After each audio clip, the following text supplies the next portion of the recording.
বিসমিল্লাহির রহমানির রহিম। সম্মানিত দর্শক মণ্ডলী, আমরা বারংবার একটা কথা আপনাদেরকে জানিয়ে দেওয়ার চেষ্টা করেছি।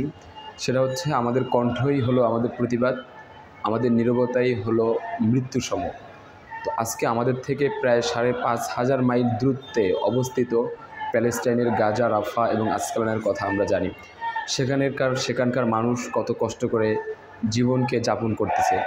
কেউ তো আবার অকাতরে রক্ত ঢেলে দিয়ে নিজের জমিনকে রক্ষা করার জন্য চেষ্টা করতেছে। সুপ্রিয় ভাইয়েরা আমার, তো আমরা মনে করি যে আমরা এত দূরে অবস্থান করে তাদেরকে কীভাবে হেল্প করতে পারি, তাদেরকে কীভাবে সহযোগিতা করতে পারি, তাদের জন্য আমরা কীভাবে প্রতিবাদ করতে পারি।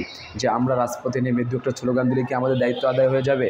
হ্যাঁ, অবশ্যই আমরা রাজপথে নেমে দু একটা স্লোগান দেওয়াটাই হচ্ছে আমাদের জন্য প্রতিবাদ। আর আমরা যদি চুপ থাকি, এটাই হলো আমাদের মৃত্যুসম।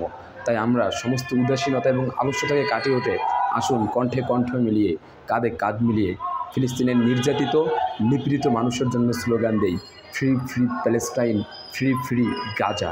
ধন্যবাদ সকলকে।